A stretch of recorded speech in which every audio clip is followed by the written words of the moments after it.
Cancer हस्पिटलमा पनि थियो, भरतपुर क्यान्सर हस्पिटलमा पनि थियो, दुईटैमा रेडियोथेरापी त थियो। तर हान्ने बेलामा यदि कानमा पनि हान्ने हो भने बर्बाद भयो। अब त्यो हान्ने बेलामा त्यो मिलाएर हान्ने मेसिन छ, फोटोन यति आउँछ, यति दुख्छ। अब भाइ फोटोन गर्न पाउनेमा तपाईँलाई काम भयो, कति तल आउँछ ल भन्ने होइन। यहाँ चाउचाउको बोका गरेर पसलमा ग्यासको किटी गरेर ट्रकमा राखेर बेच्न जाने हो र क्या डिसिजन होइन। अब फोटोन चाहिँ तपाईँले हेर्नु पर्यो, यो इलेक्ट्रोनिक फोटोन त खतरा हुन्छ। त्यही भएर यो E=LC F भन्छौँ र SU भन्छौँ। अब यो इनर्जीले के गर्छ तपाईँलाई आउँछ सूर्यको लाइट आउँछ, यहाँ सोलर प्यानलको बाला छ, यहाँबाट यसरी फोटोन आएको र यो इलेक्ट्रोनलाई घरकै उचालिदिँदो रहेछ यार सोलर प्यानलमा। उचाल्नेलाई हामी डब्लुनर भन्छौँ, वर्क फङ्सन भन्छौँ, त्यसलाई थ्रेसहोल्ड पोटेन्सियल भन्छ। हामीलाई घरको उचाल्ने हेर्नुहोस् है। अब उचालेर दौडाउनु पर्यो, दौडाउनेलाई काइनेटिक इनर्जी भन्छ क्या अरे 1/2 mv²। कि एउटा सूर्यको लाइटको फोटोन चाहिँ यो सोलर प्यानलमा परेपछि त्यहाँको इलेक्ट्रोन सर्फेस इलेक्ट्रोनलाई उचालेर दौडाएर तारमा गएर ब्याट्री चार्ज गऱ्यो भने भोलि बिहान त बत्ती बलिरहेको रहेछ। So this is called photoelectric. Nobel पुरस्कार पायो। के छ लाइट छ, इनर्जी छ, ढाका हानेको छ, इलेक्ट्रोन उचालेको छ, दौडाएको छ, ब्याट्री चार्ज गराएको छ। बानेश्वरमादेखि यहाँ कोटेश्वर कहाँ सोलर प्यानल छ हेर। आजलाई ध्यान दिएर सोलर प्यानल हेर्नुहोस्, यो नहेर्नुहोस्। सोलर प्यानलमा यसो हेर सरले फोटोन आउँछ भने इन्टरनेटमा हेर्नुहोस्, फोटोनको चित्र यस्तो लेखिरहेको छ, सर्प जस्तो यस्तो लेखिरहेको छ। फोटोनलाई यस्तो भन्छ, लाइट चाहिँ साइन वेभ जस्तो भएर यस्तो खालमा आउँछ। यो फोटोन एकदमै आउँछ अनि आएर चाहिँ इलेक्ट्रोन उचाल्छ, सर्भर जान्छ। मेरो के भनेको थियो भने 10-12 जना विद्यार्थी एक ठाउँमा जम्मा हुनु पर्यो। त्यहाँ बानेश्वरमा राखेको सोलर प्यानललाई 12 जनाले नै एकैचोटि हेर्नु पर्यो। यसो हेरेर अनि बाटोमा आउने सबै मान्छेले हेर्छ। 12 जनाले हेरेपछि 100% हेर्छ। अनि भन्नु होला भाइ के हेरेको भन्दाखेरि फोटोन हेरेको होइन। के भन्यो भने फोटोन चाहिँ यहाँबाट जान्छ, यहाँ इलेक्ट्रोन उचालेर ल्याएको छ। अनि भाइले त देखेन भने जसले देख्छ उता भित्राउने हो। देख्नलाई त क्यामेरा चाहिँ त्यो क्यामेरा हान्छ, के गर्नु पर्यो त्यसो क्यामेरा अहिले हुन्छ। के त्यो फोटोनको इन्डस्ट्री निकालेको सोलर प्यानल बनाउँछ, यति वाट उति वाट भनेर यसले भन्न सक्छ। मान्छे भाइहरू यस्तो ठाउँमा चाहिँ काम गर्नु पर्यो। अनि चाहिँ इन्जिनियरिङ पढेको एकदम रमाइलो पनि हुन्छ। पर्सेन्टेज 60% भएको छ। यसपालि हाम्रै खोपमा अहिले रिजल्ट आएछ, म खोप इन्जिनियरिङमा पढाउँछु। अब पुर्जोकबाट अहिले रिजल्ट आएको 91.11% छ माथिबाट। अब मैले त्यो 91.11% देखेपछि मै छन्नु दङ्ग भयो। मलाई जाँच दियो भने 61 नै आउँला किन होला। त्यस्तो विद्यार्थी छ कलेजमा, बी ग्रेडको स्टुडेन्ट्सको खोपमा सबै पुल्चोक जाने हो। त्यो पुल्चोकमा नपरेन खोपमा आउने र त्यो विद्यार्थी अहिले पुल्चोक त पढ्छ भन्ने थियो साथीहरू। यहाँ पुल्चोकमा पढाउने सरहरू थुप्रै हुनुहुन्छ। 91/11 भनेको पर्फर्मेन्स बेस एजुकेसन हो। त्यति पनि नम्बर चाहिँदैन, नम्बर ल्याउने होइन कि तपाईँले 61 आओस्। तर यसको च्यालेन्ज गर्न सक्छ। यो भनेको थाहा छ, यस्तो यो भनेको थाहा छ, थाहा छैन। किनभने कापीमा लेख्न मात्र आएको हो होला, कापीमा लेख्न आएको थियो। त्यही भएर किनभने कम पर्सेन्टेज भयो भने ठिक्क पर्छ। फर्स्ट डिभिजन आउनु पर्यो मिनिमम, भयो भने डिस्टिङसन राम्रै हो। तर किन तपाईँले पढेको कुरा बुझ्नु पर्यो। त्यही भएर नर्सरीमा तपाईँहरूको पर्सेन्टेज 99 आएको छ।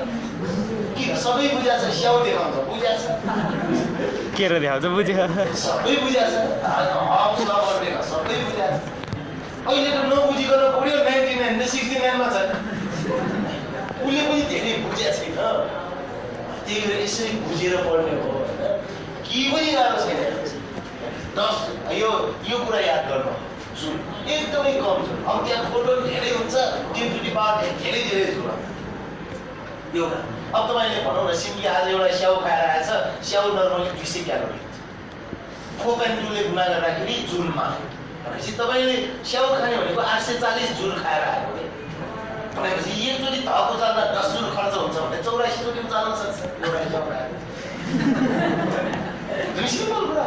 अब यदि कुरा बुझ्यो भने भाइले एउटा ढुङ्गाको टुक्रा छ भने यसो हान्न बोर हुन्छ कि बेकारमा इनर्जी लस हुन्छ हान्ने जो मान्छे बुझ्छ उसले सबै पढेर आउँछ किताब पढ्न डर लाग्छ हेर्नु त यहाँ किताबमा तपाईँले के सोचेको छ यस्ता ह्याड क्वेसन एकदम सरल क्वेसन जस्तै कि 1 नम्बरको क्वेसनमा भन्छ the existence of the electromagnetic waves was theoretically predicted by existence of electromagnetic wave electromagnetic wave चाहिँ छ भनेर भन्न सक्ने पहिलो साइन्टिस्टको नाम के हो म्याक्सवेल अब मैले के भने त्यो म्याक्सवेलको कुरा मात्र आउँदैन तपाईँलाई अब म्याक्सवेल भनेको 1860 आजभन्दा 80 वर्ष जति अगाडि जन्मेको उसले त यस्तो कुरा कोटा लगाएर रहेछ अब त रेडियो वेभ पनि इलेक्ट्रोम्याग्नेटिक रहेछ माइक्रोवेभमा माइक्रोवेभ पनि त्यही रहेछ इन्टरनेटको माइक्रोवेभ पनि त्यही रहेछ वरदान दिने इन्फ्रारेड भइहाल्छ होइन भिजुअल स्पेक्ट्रम आँखाले देख्छ सबै देख्नु थाल्छ क्या होइन जुनसुकै ठाउँमा लाइट देख्छ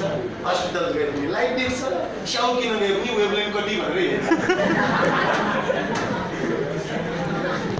अनि रमाइलो हुन्छ लाइटै रमाइलो होइन कसैले लुगा लगाएर भने कस्तो वेभलेन्थको लुगा लगाएर कुन कलर हो सबै बुझ्न थाल्छ अनि त त्यो मान्छे त एकदम स्मार्ट एकदमै स्मार्ट भने त्यो तपाईँको उमेरमा मलाई यति कुरा आएको भएन म कहाँ पुग्थ्यो होला होइन तर मलाई इन्जोय नै छ म टिचर्स पेसा भएर मैले कहिले पनि कन्फ्युजन गरेर पढाएको छैन मलाई कहिले पनि अब 4-4 घन्टा 5-5 घन्टा उभिन्छ मलाई खासै केही टेन्सन नै छैन होइन मलाई केही पनि टेन्सन छैन त्यही भएर यहाँ तपाईँहरूको अर्को कुरा छ तलका त electromagnetic wave out of following तल दिएका मध्ये कुन चाहिँ इलेक्ट्रोम्याग्नेटिक वेभ हो रे एउटा छ एक्सरे अर्को चाहिँ बिटा रे क्याथोड अब यति भन्दैमा तपाईँलाई नम्बर आउने भयो एक्सरे बनाएर बेच्न पाए पनि पैसा हुन्छ यही मोडेल हस्पिटलमा छ मेरो भक्तपुरका दाइहरू त्यहाँ मोडेलमा टेक्निकल्ली काम गर्छ मोडेल हस्पिटलमा अब के भन्यो भने ठुलो एक्सरे मेसिन छ एसएलसी पास नगरेकोले बनाइरहेको छ अब हामी चाहिँ हामीलाई मतलब छैन हामीलाई मतलब हुनुपर्छ यो पानी सफा गर्ने मेसिन चाइनामा 6000 मा बेच्छ सरी 2000 जति पर्छ नेपालमा 6000 मा बेच्छ यति नाफा लिएर बेचेछ कसैलाई मतलब छैन अब हामी गएर बेच्न जानु मिल्दैन भाइहरुको ट्यालेन्ट हो नि भाइहरुको त काम त के हो आफ्नै गाउँ ठाउँमा बनाउन सकिन्छ सोच्नु पर्यो तपाईले नसोचिकन पास मात्र गरेर केही फाइदा भएन 4 number question quantum theory explain के क्वान्टम थ्योरीले के एक्सप्लेन गर्छ फोटो इलेक्ट्रिक की interference photo electric solar panel जहाँ पनि छ फोटो इलेक्ट्रिक जहाँ पनि छ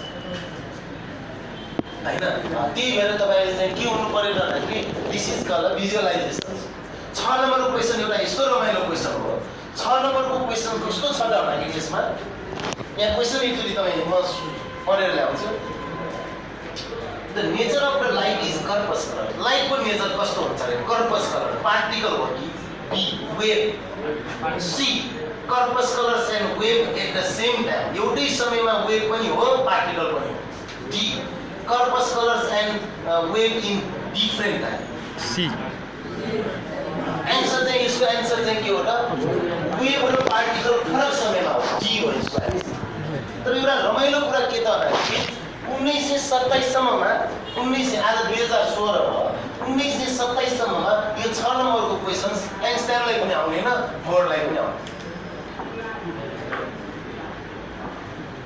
उनीहरूले के गर्यो COPEN Copenhagen Hagin interpretation Copenhagen interpretation भन्छ यसलाई कोपनहेगन भनेको डेनमार्कको राजधानी कोपनहेगन 1927 मा 6 नम्बरको क्वेशन सल्भ गर्नको लागि मेरी क्युरी लगायत सबै साइन्टिस्टहरु जम्मा भयो एउटै मात्र कारण किन 6 नम्बरको आन्सर के इन्टरनेटमा त्यो फोटो हेर्नु होला तपाईहरु डराउनु हुन्छ सबै चीज राखिरहेछ आइन्स्टाइन रिसाइरहेको बोर्डदेखि सबै छ के लेख्नु पर्दैन कोपनहेगन इन्टरप्रिटेसन भन्नु यति बाक्लो किताब आउँछ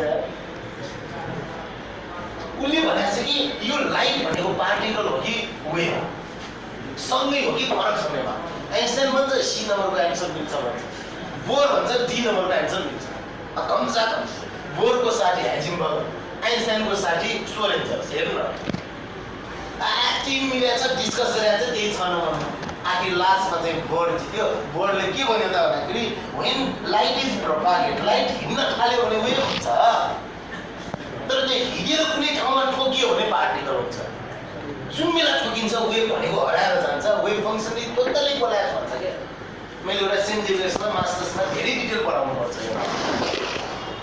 अब तपाईँले भन्नु प्लस 2 11 12 मैले 11 12 पढाउनै छाडेको छु तर कुरा के हो त तपाईँले के बुझ्नु परेन कि यो चिज तपाईँले फोटो हेर्नु होला त्यसको प्रेजेन्टेसन दिन 6 नम्बरको एन्सर 6 नम्बर यति इम्पोर्टेन्ट क्वेसन त्यो बेला पैसा त करोड खर्च गरेको छ बियर खाएको छ सिटहरू हेर्नु न उनीहरू बसेको मज मस्ती फोटो हेर्नु साइन्टिस्टको कोडहरू हेर्नु न म्यारी क्युरी संसारको सबभन्दा धनी र सुन्दरी केटी जुन बेला उनले युरेनियम पट्टा लगाए विश्वको सबभन्दा महँगो चिज पट्टा लगाउने के चिज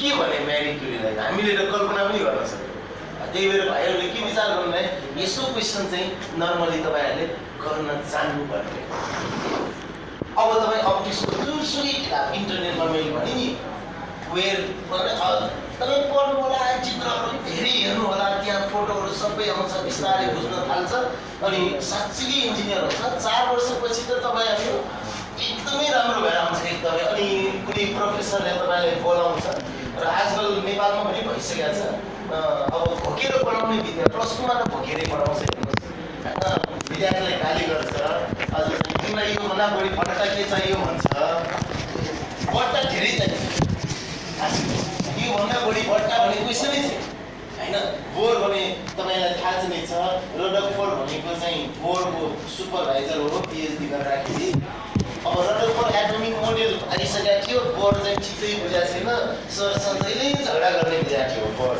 रदरफोर्ड हुन लास्टमा चाहिँ झन्झन झगडा गर्न थाल्यो अनि बोर्डलाई धेरै साथीहरूले सपोर्ट गर्न थाल्यो उसको समकालीन साइन्टिस्टहरू अनि रदरफोर्ड हार्यो अनि रदरफोर्डले सिधै भने ल बाबु तिमीले भनेकै कुरा ठिक भयो मेरो कुरा चाहिँ ठिक भएन मैले चाहिँ गल्ती गरेँ भने ल तिमीले निकाल्नुहोस् भन्यो अनि रदरफोर्ड एटोमिक मोडेल पछि बोर एटोमिक मोडेल आयो मजाले नोबेल पुरस्कार पायो होइन रदरफोर्डले केमिस्ट्रीमा पायो सरले चाहिँ आफ्नो विद्यार्थीले चाहिँ फिजिक्समा हेर्नु कस्तो खतरा छ त्यही भएर यहाँको विद्यार्थी त कति जान्ने हुन्छ कति जान्ने हुन्छ नजान्ने भनेको हामी हो अब हामी अपडेट भएन भने सिद्धियो त्यही भएर म पनि थोरै अपडेट भइरहेको छु हामी पिएचडी सकाइसकेपछि पनि निरन्तर पढिरहेको छु क्या निरन्तर पढेन भने तपाईँलाई क्लास पनि दिन सकिँदैन पृथकै देखिँदैन त्यही हिसाब गर्ने कति गर्ने झ्याउ लाग्छ होइन त्यही भएर तपाईँले अलिकति विचार गर्नु होला अब म थोरै इन्टरफ्रेन्सको प्याटर्नमा अब हामीसँग 10-15 मिनट बाँकी छ इन्टरफ्रेन्सको थोरै चिज भन्छ यो कति म्याथमेटिक्स आउँछ सरल मैले इन्टरफ्रेन्सको लिन्छु एउटा प्याटर्न भनिदिन्छु सही